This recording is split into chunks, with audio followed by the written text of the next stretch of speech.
Welcome to Sober Sunrise, a podcast bringing you AA speaker meetings with stories of experience, strength, and hope from around the world. We bring you several new speakers weekly, so be sure to subscribe. We hope to always remain an ad-free podcast, so if you'd like to help us remain self-supporting, please visit our website at sober-sunrise.com. Whether you join us in the morning or at night, there's nothing better than a sober sunrise. We hope that you enjoy today's speaker. Well, hey everybody, I'm Chris. I'm an alcoholic. And thanks to a relationship with the God of my experience that I found through sponsorship, working the steps, and the Fellowship of Alcoholics Anonymous, I've been sober since the 20th day of April, 2010. And for that, I'm grateful. I found a letter. I wrote, about 6 months ago, maybe 5 months ago, I wrote a letter to my 10th grade English teacher. She just so happened to be my best friend growing up's mother. By the time I was a sophomore in high school, things weren't going real well. And so I wrote her a letter to express not only my wrong that I had done by treating her class the way I had treated it, but also to express my thankfulness, because when I was acting the way I acted in her class, she pulled me out in the hallway and she asked me what was wrong. And she was the first person to ever pull me aside and actually ask me, you know, what's going on, because this isn't the person that I know.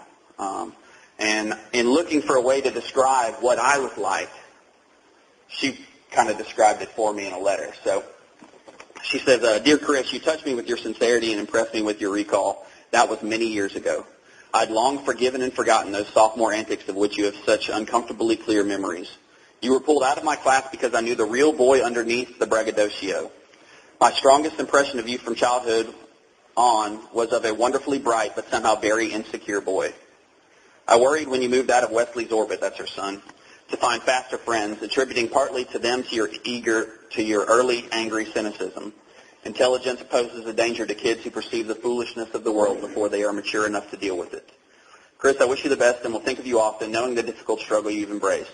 If apologizing helps in facing your demons, I'm glad for it. But don't give another thought to any offense you imagine you may have given me. What we did when we were 15 is so minor in the scheme of things, thank God." So that's what I was like. I was very, very insecure. But at the same time, and if you've been around the rooms a little while, you might have heard the term an egomaniac with an inferiority complex. I was very sure of the things that I knew and very insecure about the things that I didn't. Mathematically, I was gifted, but socially, I was very awkward. I wanted desperately to fit in with those around me and couldn't, no matter how hard I tried. I knew from an early age that I was different, or at least that's how I felt anyway. And I stress this because what I'm about to say is going to take this in a different direction. There was something in me that was leading me in the direction of alcoholism from the beginning. But I had an instance when I was 11 years old. I went to stay with a friend, and his uncle did some really unsavory things to me. And what that did was solidify my belief that I was very, very, very different from everyone else. No one could understand how I felt or what I had been through. It also solidified my belief that if there was a God in this world, he didn't want to have anything to do with me because he wouldn't let that stuff happen. And from that point forward, I chose not to be confirmed into the church that I was attending, and I chose not to ever pray to God again until much later in my life. And I did so. Arrests, trouble, whatever came, it's what came. I never turned to God for help in those situations. I wasn't one of the people who did the prayers to save me from this situation. God, if you'll get me out of this, I won't do it again. I never did that. I took whatever I got like I took it. I also stopped sleeping real well.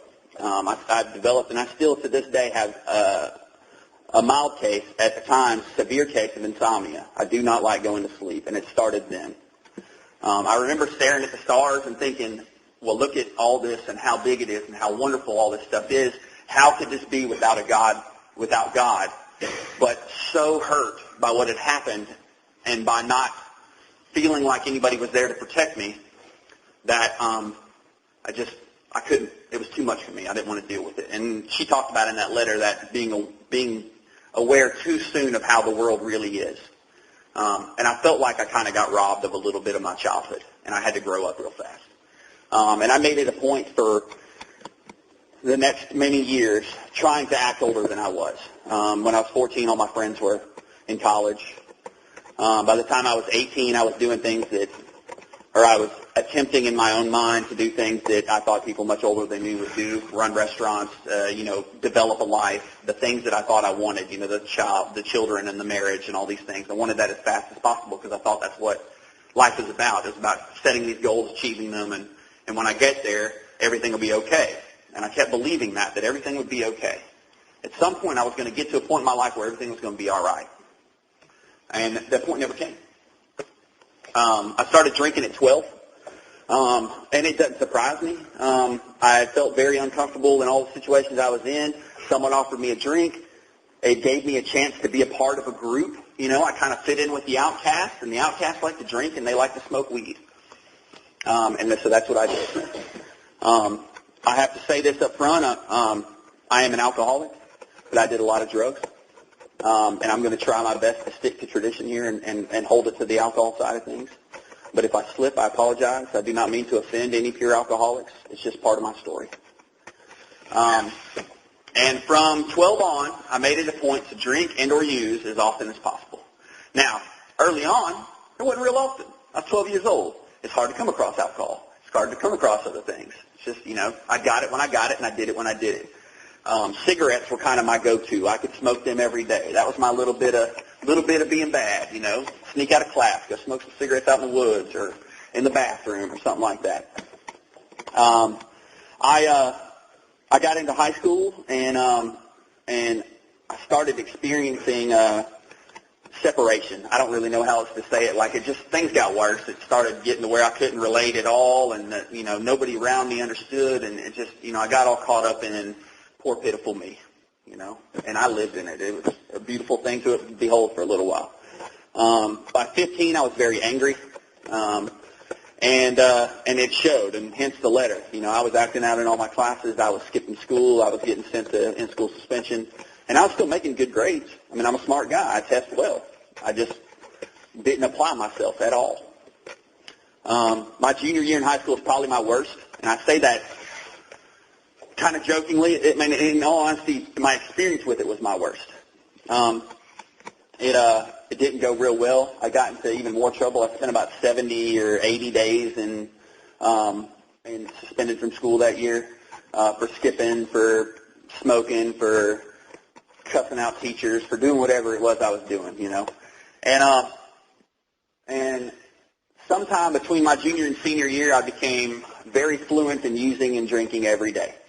And my senior year was wonderful because I had a solution. I had something that worked for me, When I had that drink, I could mix with the people I was with. I felt comfortable, The promises that it described that we read right before the meeting starts, those were true in my life, I take a drink and all my fears fall away. And I don't worry about stuff anymore. I can mingle and I can handle myself, and I'm 10 feet tall, And I use on top of that, and then I got all these other great things going for me. I had found my solution to all my problems. I felt good. I felt whole. I felt complete. And I had enough access and enough money to do it as often as I could. And by that point in time, it was very often. I got expelled my senior year of high school for possession of marijuana on campus. I was very upset at first. Upset that I wasn't going to get, not so much that I got expelled from school. I didn't like school. I didn't want to be in school. School really meant nothing to me whatsoever. But it was that I had grown up with all these kids and these people and my peers. And I had gone from first grade all the way to my senior year in high school with all the same people. And all of a sudden I wasn't going to get to graduate with them anymore. And that made me really, really, really mad. I went and I took the GED. I didn't pre-test for it. I went and took the GED. And I scored so high on the GED that they named me the valedictorian of the GED class of that year and gave me a 2-year full-paid scholarship to college. And basically what it did was it solidified my belief that what I was doing was okay, because I had no consequences related to what had happened. I didn't get arrested. I didn't go to jail. I didn't pay any fines. I got a 2-year full-paid scholarship to college. you know. And I didn't use it. I mean, I needed the things I was doing on a daily basis. And it was really hard to go to school and to do well when you're doing the things I was doing every day. I don't want to get up for class because I spent all night drinking the night before. I don't want to go into class because I'm paranoid because I'm so messed up on the substances I'm putting in my body. You know, it was constant, you know. And it was a fight for about a year, and finally I just gave up. I found that I had skills in sales. And so what I did was I applied them to the negative side of life. I became a drug dealer. And I was very good at what I did, and I made a lot of money doing it. My business partner, however, was not very good at what he did, and all the money I made doing it, I spent getting him out of trouble. At some point, I'm sure I pissed somebody off. I did something wrong somewhere along the way, and somebody came to me and told me that the DEA was watching me and that I was about to be arrested. So I chose to step away from selling drugs. I made it a noble gesture and said, I don't like the money. It doesn't mean anything to me. But the truth is I didn't want to go to jail.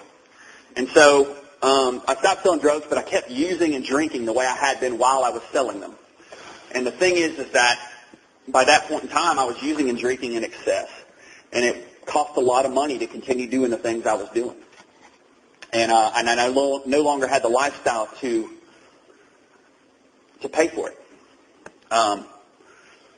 I had my first run-in with treatment in 1999. I had been awake for quite a few days, and I'd been drinking and using a lot. And I had a psychotic episode. I don't really know what else to call it. My brain cracked. That's what I call it, my brain crack. I went from okay to not okay to the point where I could hear people talking that weren't talking and see things going on that weren't going on. And I knew that it was false, but when I could hear it and I could see it, I could feel it inside, like it was just not good.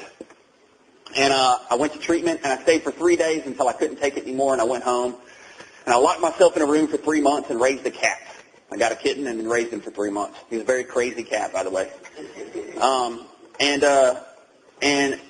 I really desperately wanted to be able to drink and use like I had been doing before. I never thought maybe I shouldn't do the things that led me to this point. I actually, and it talks about it in the book about false, fancied or real, resentments fancied or real, you know, and I can relate because I had a resentment against the last guy that I used with right before I went crazy because I believed that he poisoned me, and that's why I went crazy.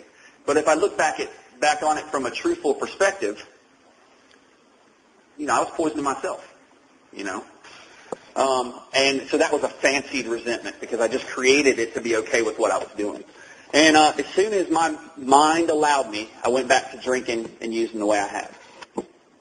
I'm a Jack Daniels man. Anytime I had the money and I could afford it and I could drink the way I wanted to drink, I had a fifth of Jack Daniels. That's what I had. That was I never left my side. I drink half of it, I buy another bottle because that other half's going away sometime soon. You know, and I kept that standard up for a while. The great thing about alcohol is where drugs are unreliable, alcohol is always reliable. If I buy a bag, I don't know if it's any good until I use it. If I buy a bottle, I know it's good when I buy it. If I need to go to sleep because I can't come down off a high, I can drink myself unconscious. You know, if I need to get to feeling better, I can buy a $3 bottle of cheap liquor, and I know it's going to do what I need it to do. I got arrested in 2002 because I wasn't very good at not selling drugs, and I started selling them again to support my habits. And I got arrested in between Auburn and Georgia with a lot of money on me, and I was on my way to pick up drugs. I got charged with felony possession and trafficking, and I went home. Well, I actually thanked the cop for arresting me because I was really tired, really, really tired. And I made the people in jail really mad because when I got there, I just went to sleep. And I got up and somehow convinced my family to bail me out of jail again because I had been in jail a few times between then and that point in time. Somehow convinced them to drive up to this place and to pick me up. And I went home and I slept it off and I woke up and I started doing what I'd been doing again. And I spent about 30 days in a pretty pitiful state. feeling sorry for myself, using. Thing about me is, and as I suffer from what the doctor in the doctor's opinion talks about, Dr. Silver talks about, I suffer from that allergy. And I very, very much suffer from the obsession. So 5 days of not using, the thought pops into my head, maybe I should drink and use. It'll make me feel better. I put one in, and then I can't stop because that allergy set off, and all of a sudden I'm running again, drinking and using, drinking and using, drinking and using until something or somebody gets in my way and stops me. My first real experience with a higher power in my life, and I didn't realize it until I got into recovery, was in 2002, I had a set of events happen in my life where I was forced into a situation where I had to ask for help. And it wasn't that I was in danger. It was that I kept having the same thing happen in my life, and it kept saying, you don't want to be like this. You hate the way you are. This is not the person you want to be. And it's just over and over again going on. I went downstairs one morning, and I'd been living in this loft in my family's house for about 30 days, just locked up in there. I'd have people bring me whatever I needed, and I'd just stay there. And I went downstairs, and my father looked me square in the face, and he said, "You're drinking and using again, aren't you?" I said, "Yeah." And for whatever reason, I was willing to be honest in that moment and ask for help. It probably saved me 10 years in prison. I went to a 30-day treatment facility in South Alabama called First Step. It's in Red Level, Alabama. Red Level is so small that the P.O. boxes in Red Level are A through Z. There's no numbers. The treatment center I was in a house, and it was right next door to the police department, which was a mobile home. And I don't mean like stationary mobile home. I mean like it was on wheels ready to move when they needed it to move. And it was a good place. I mean, it was half prisoners and half non-insurance people. And I did my 30 days, and I came out knowing that to use was to die. But I didn't think I was an alcoholic. I didn't take into account that on New Year's Day, 1998, I woke up and drank an entire fifth of Bacardi in 15 minutes because it seemed like a good idea. I didn't take into account that I drank at every possible means when I didn't feel well, that I used alcohol to solve my problems. I didn't take into account all that. I just noticed that I'd gotten arrested for this drug charge, and so that drug was my problem. I became a very good alcoholic for the next few years, trying not to go to prison. I got a good lawyer because I didn't have any prior criminal history, or convictions anyway. Georgia has this thing called First Offenders Act. And if it's a nonviolent crime, and I never liked guns, not that I wasn't around them, I just didn't like them, so I didn't carry them on me. A nonviolent crime, and it's your first offense. They give you a very stiff probation. And mine said you have a 2-year intensive probation. If at any point in time you fail during these 2 years to comply with anything that we ask you to do, we'll send you to jail for 10 years, no reduced sentence. And of course, I didn't want to go to jail at all, so I said yes. I lucked out quite a few times over the next couple of years, avoiding DUIs, passing drug tests that I shouldn't have passed. Just little things that I look back on now and see that I was guided sort of in a direction. Apparently jail wasn't where I was meant to be. I became a daily drinker. I would drink a half a fifth of Jack Daniels and then go to the bar. That was my daily routine. I had a job that paid a lot of money, and I could get away with it. Occasionally I'd take a day off here or there, and usually what I'd do is I'd substitute some pill or something to get me by until I could get back to having time off so I could drink. And it started showing. It started wearing on me. In 2005, I was on the verge of losing this job because when you go to the bar, when you have to be at work at 10 o'clock at night and you go to the bar at 8, usually 10 o'clock at night doesn't work out real well. And I had been missing work, and I had been slacking on my duties. And this is the job that paid a lot of money. I worked in industry for a while. And I had an X-ray tech job making, near $20 an hour. And I was making good money. And I just couldn't hold it together. No matter how bad I wanted to, I couldn't hold it together. It was getting to the point where I couldn't go an hour or two without drinking and using. I couldn't do it. I couldn't make it that long, So to be at work for 12 hours, I was sneaking out the back door and drinking out the back on smoke breaks. I was going out to my car and taking breaks and doing stuff in the car. Like I was, it was getting bad. And in 2005, I met a girl. Well, she met me, and she decided that I was the one she wanted. So Who was I to argue? And and she was like me. She was an alcoholic. She was drinking herself to death. So we were a perfect fit, you know. She was okay with me doing what I wanted to do, and I was okay with her doing what I wanted to do. And I lost my job. Actually, I got up one night to go to work, and she said, "Why don't you just stay home tonight?" And I knew if I missed one more day of work, I was going to lose my job. So I just stopped going to work. We packed up. We moved to New Orleans to help with the hurricane relief effort after Katrina. Now, I want to explain something. If you're an alcoholic and you're drinking yourself to death, New Orleans is definitely not the place you want to go. I found out real quick that you can buy a $7 gallon of Canadian Mist in New Orleans. $7. You know, they have drive-through daiquiri shops in New Orleans. Drive-through. The only law is they can't put a straw in it for you, so they just set it on top and hand it to you. That didn't last real long because I followed me wherever I go, and we found out that she was pregnant, and I'd like to say that I chose better actions than I did, but I drank and used with her almost the entire time she was pregnant. We came back to Auburn, lived with my family. I didn't have any money. You know, I drank it all up down in New Orleans. I got a job working at a printing shop making next to nothing, and she stayed home and was pregnant. And we went about our lives like we do. When money got scarce, we found ways to get money, to get what we needed. She introduced me to pain pills, and that worked real good for a little while. But as with everything else in my life that's ever changed or altered my mood or my mind, it stops working. And with the type of alcoholic and addict that I am, it stops working fast because I tend to use it up as quick as I can. When my son was born, he was healthy, thank God. And I started pulling my stuff back together. I got another good job doing the same thing I was doing for the other company. It was actually, the funny thing was is they were facing each other. So the place I used to work, I now worked at the place facing it. So making about the same amount of money. I started out a little bit lower, but I quickly worked my way up. I'm good at that. I'm good at picking the pieces back together and building my shell back up and making everything look pretty. I'm real good at that. I'm just not good at keeping it together. It always falls apart on me. When my son was 5 months old, about 4.5, 5 months old, he started having seizures.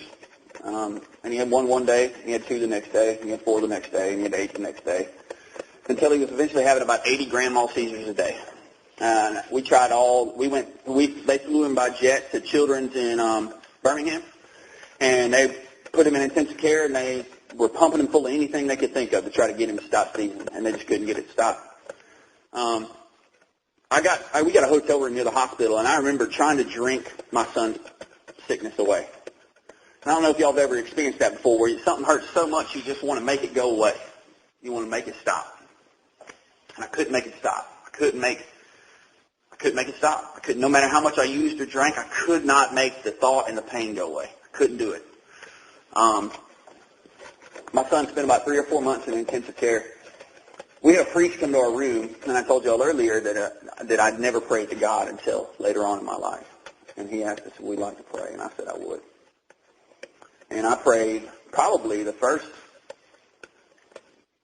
and for a while, the only honest prayer I've ever prayed, which is, God, please let my son be okay. And looking back on it now, I would say that my prayer was answered. But what happened was my son got very sick, and he stayed very sick. And when he came out of the situation he was in and got sent home, he was not okay. Not by my standards, anyway. I wanted him to be that 5-month-old perfect kid he was before he started having all these seizures. And that just wasn't going to happen. It wasn't going to happen. I don't claim to know anything about the brain. But I know that if you have that many seizures a day for that long, damage can happen. It just can, you know. My drinking and using got just worse. We got her 2 stepkids in to my house, so now I had 3 kids. And I just couldn't stop. I mean, I couldn't do enough, and I couldn't stop. And I wanted things to be different, and I couldn't make them be different, and it was just miserable. I lost that job. I didn't want to leave Birmingham, but I needed to go back to work, and then I started just lying to try to get out of situations and using my son's illness as an excuse to get money out of people to go and get things that I wanted and needed, just manipulating the way that we do. And I continued doing what I was doing. And at the worst points of my drinking and using, when I couldn't get what I needed to be okay, and when I couldn't get out of the house to get alcohol, I would steal my son's seizure medication to get me to a point where I could be okay with being around and be okay, And it's a terrible thing, but it's the truth. It's where I go when I do this stuff. I kind of started to piece my life back together again, put that little shell back on, And I got us into a new apartment, and my wife came home, and she said, "I can't be with you anymore." And then she brought a guy home with her to say that she'd been seeing somebody else. And that was pretty much the last reason I needed to try to act normal and to be okay anymore. I was done. I didn't want to.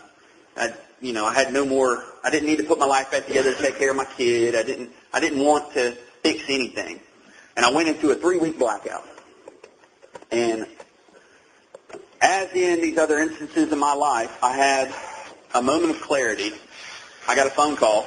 A guy had approached me about programming and doing aluminum work for another company. And I turned it down to stay with the grocery chain that I was with. I was the assistant department manager for Kroger. And in the middle of this 3-week blackout, I got a phone call. And apparently the guy that they had chosen to take the place that I was going to take had follied somehow or fallen out of the position, and they were desperately seeking help. And I'm in the middle of broke, verge of homelessness, like things were not going real well. And I managed to get this call, and it was like a hand reaching out and pulling me out of the depths, It was not to be. I went and got the job, and I passed the drug test miraculously, and got on to working and moved up, and I'm an isolationist when I'm drinking and using. In the end, it was all about me being by myself, doing what I wanted to do, and don't get in my way.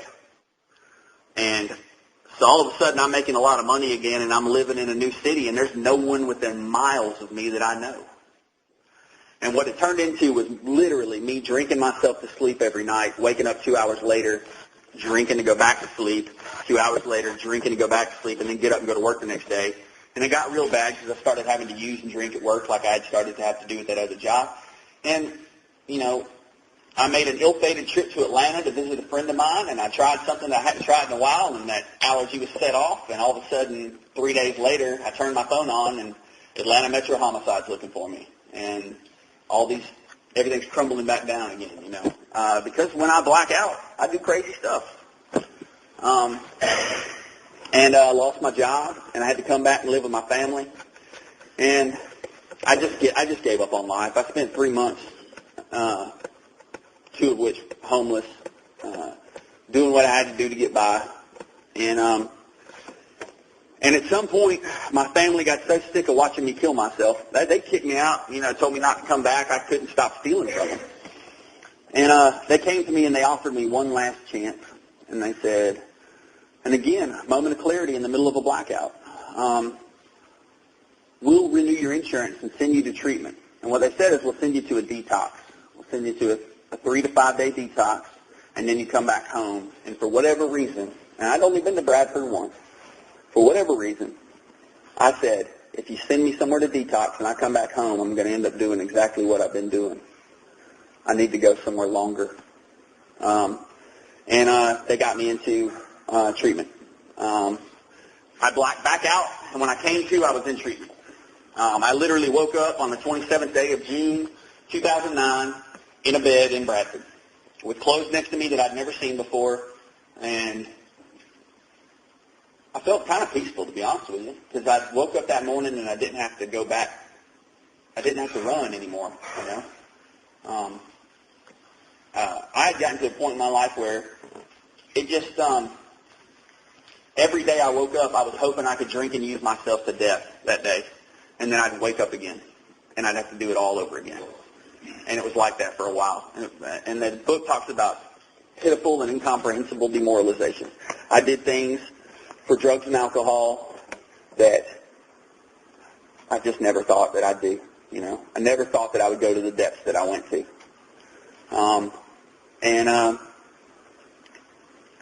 And you know, it is what it is. So what do I do with it from there? I spent the 15 days in treatment, had a kind of a God moment, sent me to a halfway house.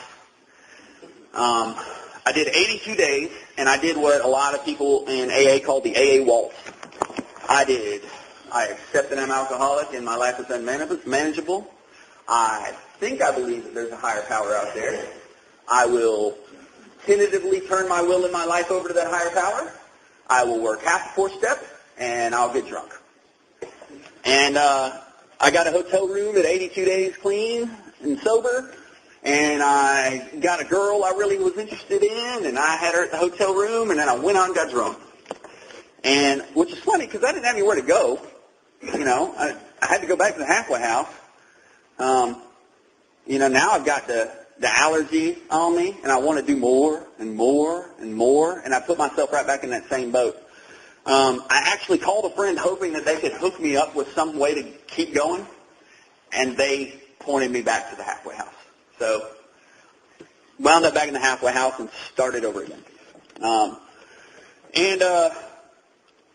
You know, I hate to say the things that I say that are involved in my life because I feel like it's a big tragedy story, but I'm going to tell you something. It's the biggest God moment I've ever experienced in my life.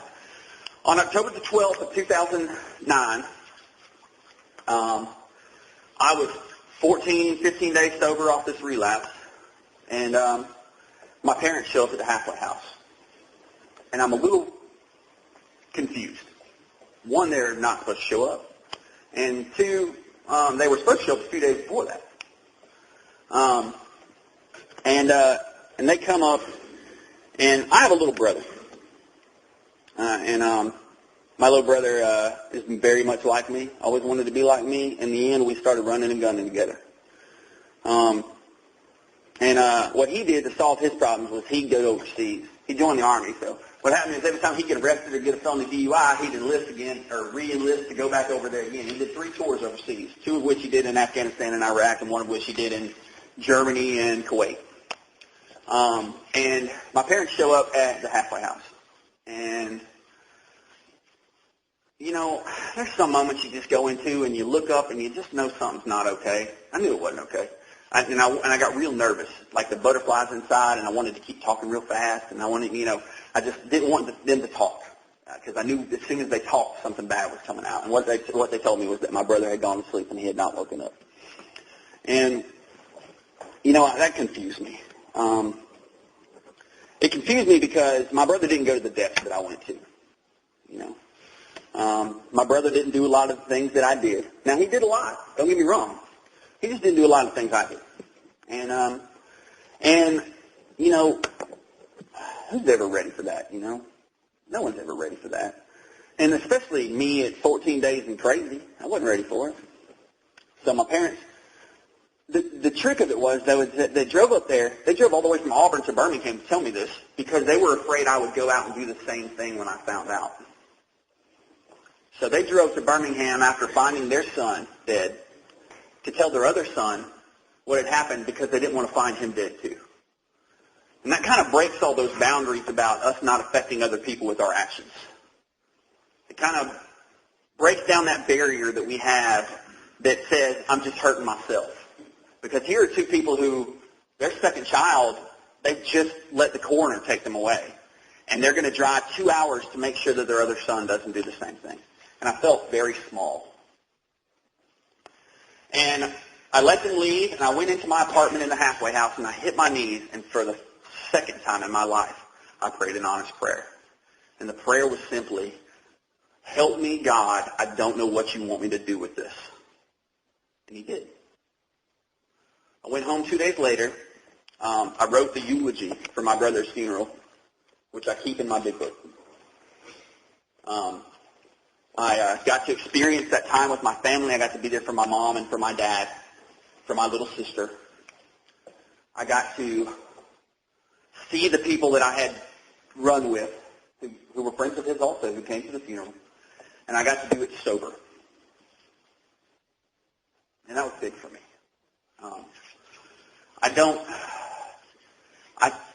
I think that in all honesty, experience-wise, that's the most powerful experience I've had in recovery so far, is that moment. Because here I am, I can't stop drinking and using.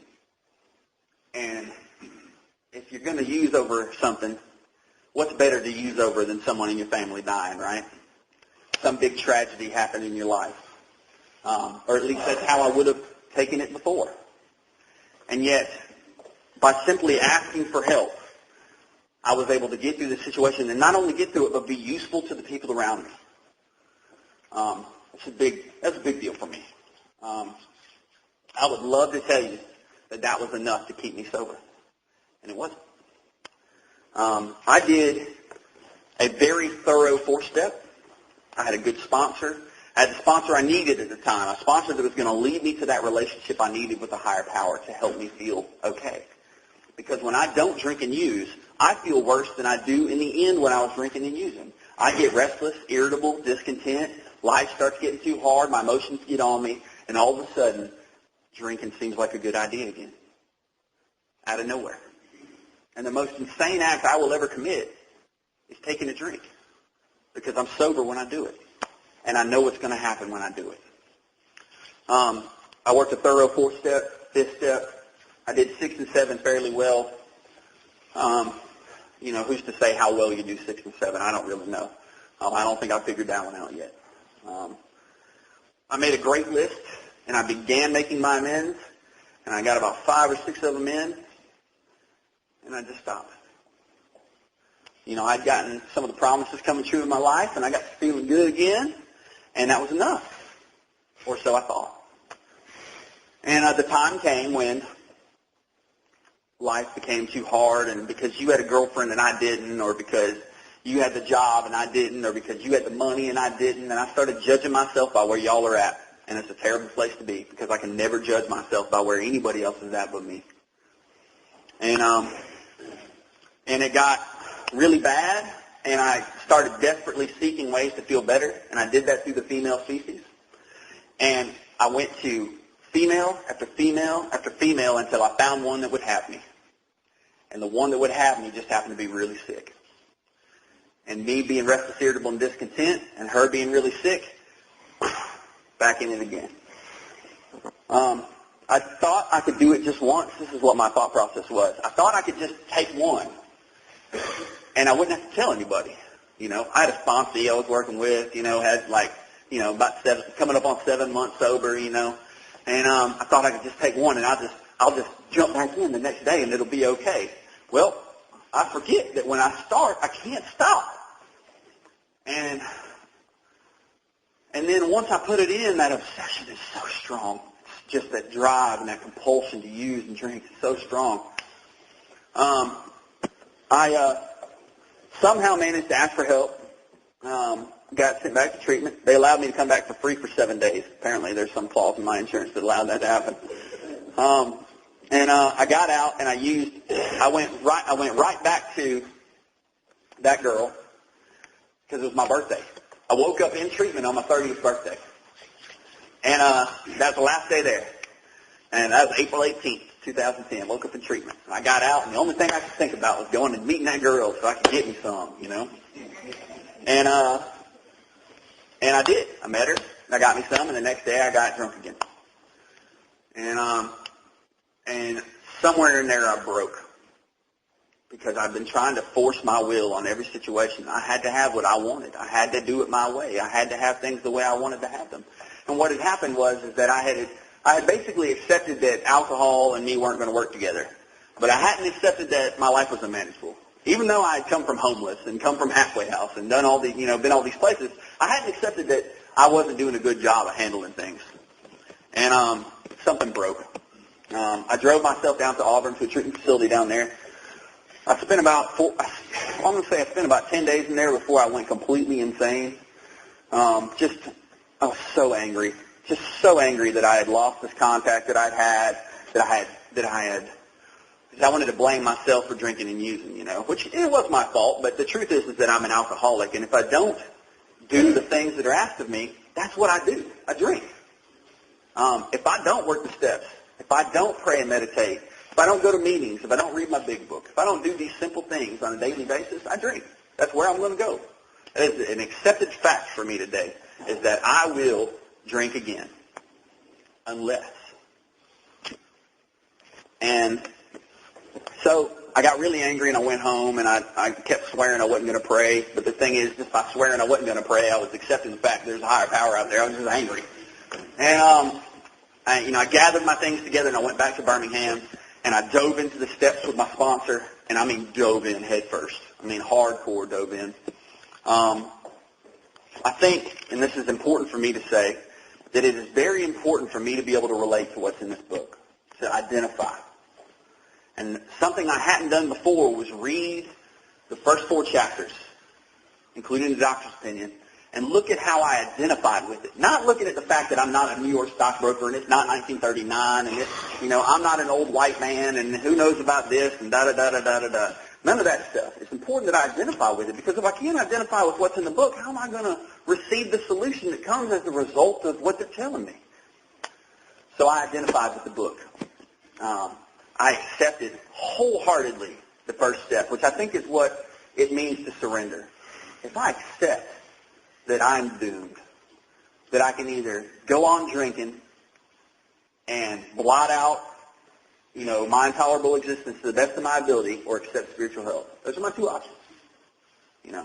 That's how it is for me today. And I accepted the first step. And that made it real easy to accept the second step. Because if I'm doomed, my God, there better be something out there that can help me. And I had already experienced twinges of it, so it was easier for me to approach. The third step was the part that I guess I kind of fumbled a lot, It's only a decision, but it's a decision I can always take back.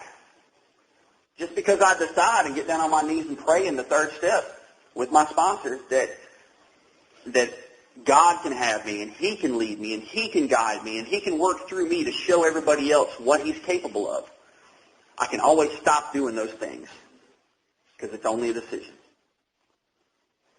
And my sponsor had me write my own third-step prayer. It talks about it in the book. The wording was quite optional. And it helped me develop a relationship with this guy. And I did a thorough 4th step, and I did it real. I looked at the 3rd and the 4th column a lot more than I had before. Before it was about me just getting off the stuff that I had done wrong and all the terrible things that had happened in my life and how I was a terrible person and all this self-pity and self-loathing and blah, blah, blah, self. And this time I looked at why I had the resentments and what parts of me were affected by it. Why is it that I react the way I do in situations when people say things to me or when people do these things? Why is it that I react that way? How do I react as a result of things that happened to me in my life that maybe weren't my fault? I took what happened to me when I was 11 and I ran with it as long as I possibly could and used it as an excuse to do the things I did. Well, you would do it too if this happened to you. I have a right to drink. I don't have that luxury anymore. I don't have the right to be angry. I don't have the right to drink, And I really looked at the 4th and 5th, the 3rd and 4th column of that inventory, What was my part?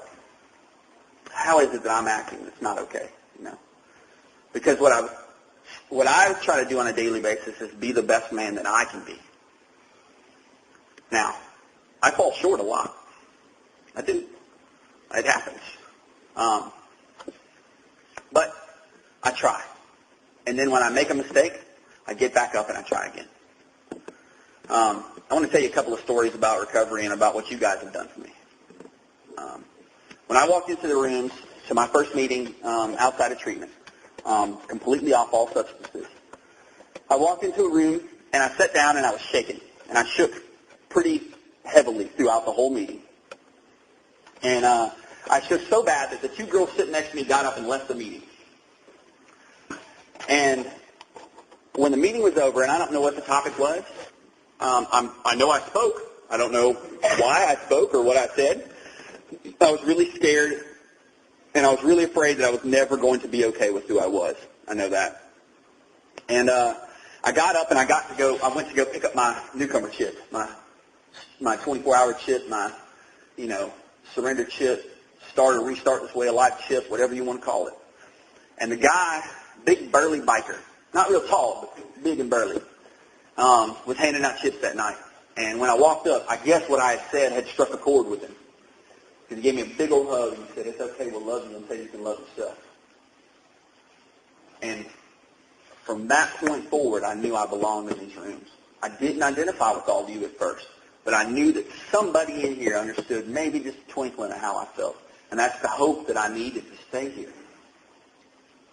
I made a very thorough 8-step list. And amends are probably, and in my opinion, amends are the coolest part of this program. They are where I get the most results. Through action and through daily repetition, I get a lot of results from this program, but from making these amends, I get free. Completely and totally free. One of my last jobs I had borrowed $100 from my boss to do what I do with $100. And then I quit the job. Well, not that this is the biggest amends, but I was really worried about going back to see him, and I made sure I had my $100 on me, and, I was ready, and I called in advance to make sure I made an appointment so he was good to go, set everything up, talk to my sponsor, and, had I have note cards for all my amends. I make them out, and then I organize them based on if I know where they're at, if I know the phone number, if I know the address, if I know where they're located, so on and so forth. And I have them in my car, and I keep a couple of them in my dashboard, so I'm always reminded that if I got more to go, that I need to keep moving forward. Because I told y'all, I stopped in the middle of my amends last time. What happened? I got drunk. So I go to meet this guy, and I get it set up, and I'm walking around the store, and I'm really nervous because I'm afraid to see all the people that I used to work with. Because I walked out on them too, I just boom, didn't show up for work anymore.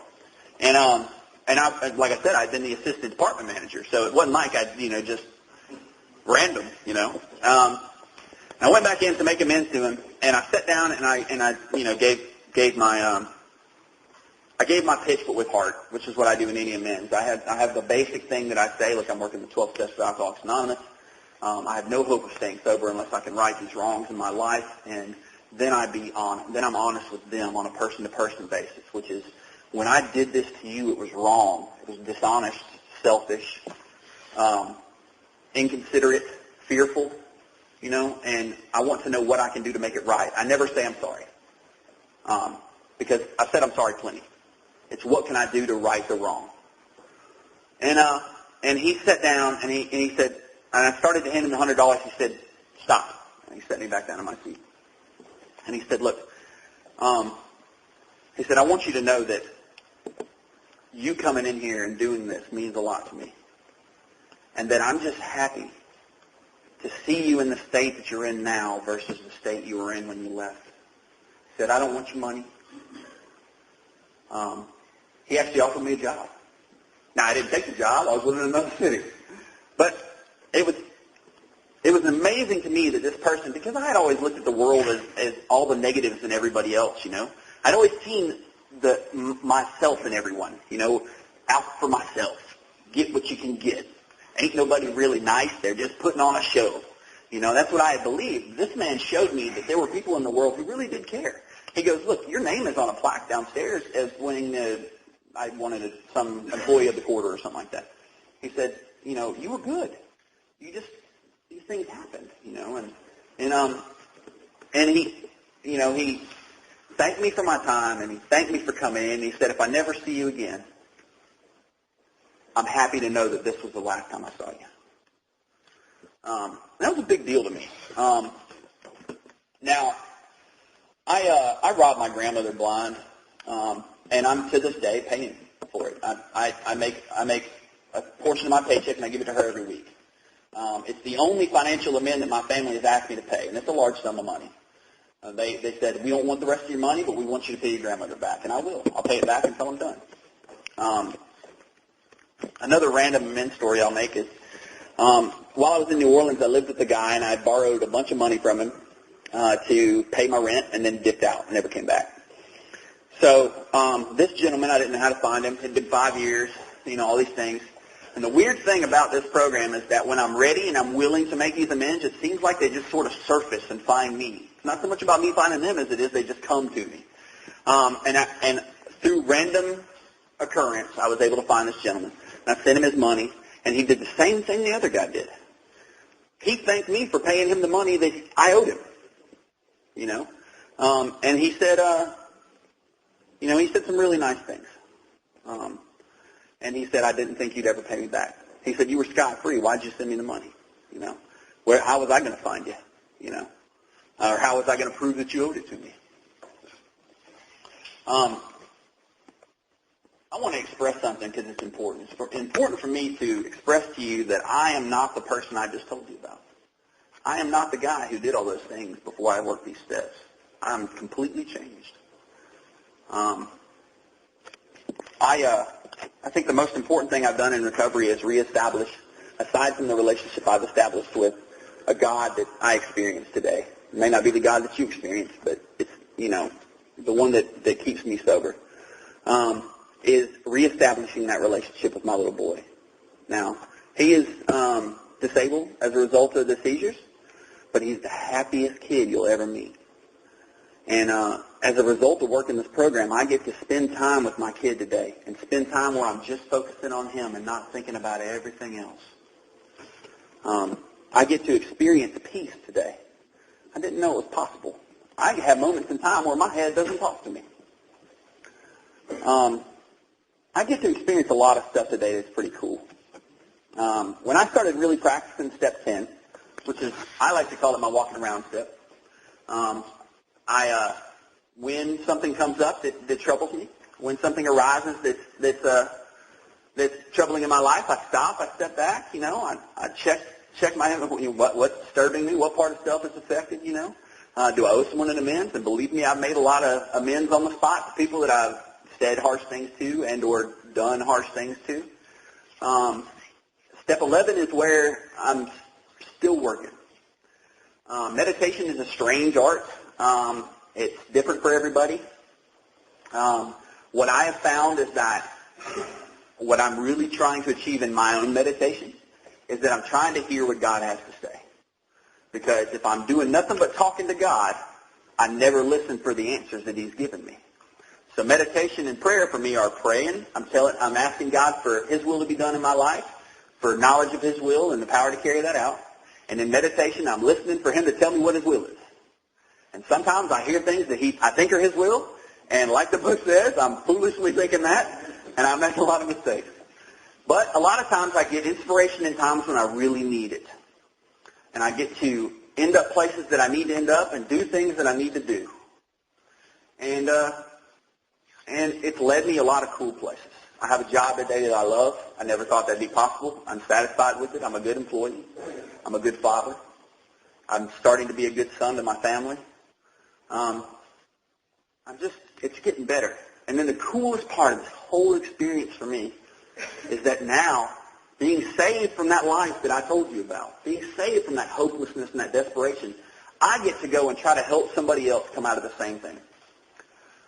I know a lot of people who come into here, and me and Jim were talking about it before the meeting, who come in and they get better and they go back out and they disappear. I got my life back. I'm going to go back to doing what I'm doing. And what the book tells us is that nothing so much ensures immunity from alcohol as intensive work with other alcoholics.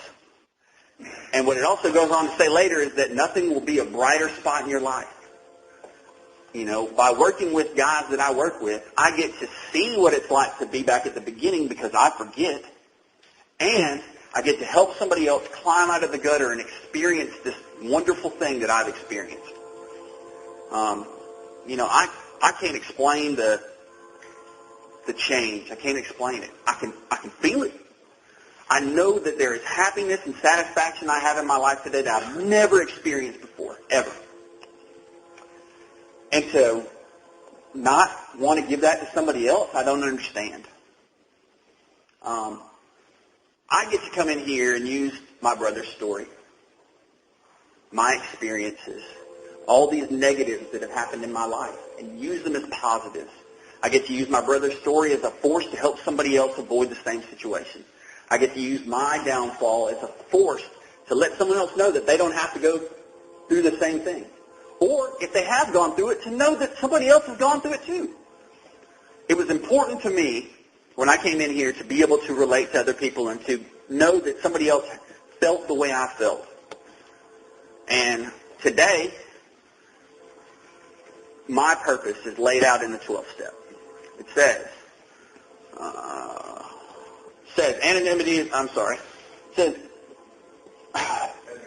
having had a spiritual awakening as the result,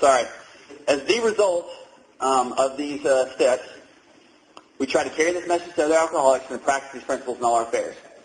That's my purpose today. My purpose is to carry this message and to carry what I'm learning in here and the experiences I have out into the world with me. It's my purpose.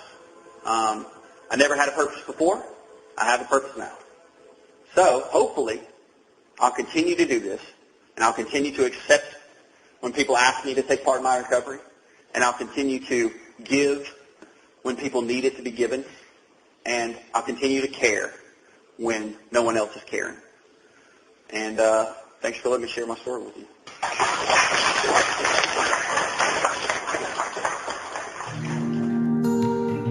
Thank you for listening to Sober Sunrise. If you enjoyed today's episode, please give it a thumbs up as it will help share the message. Until next time, have a great day.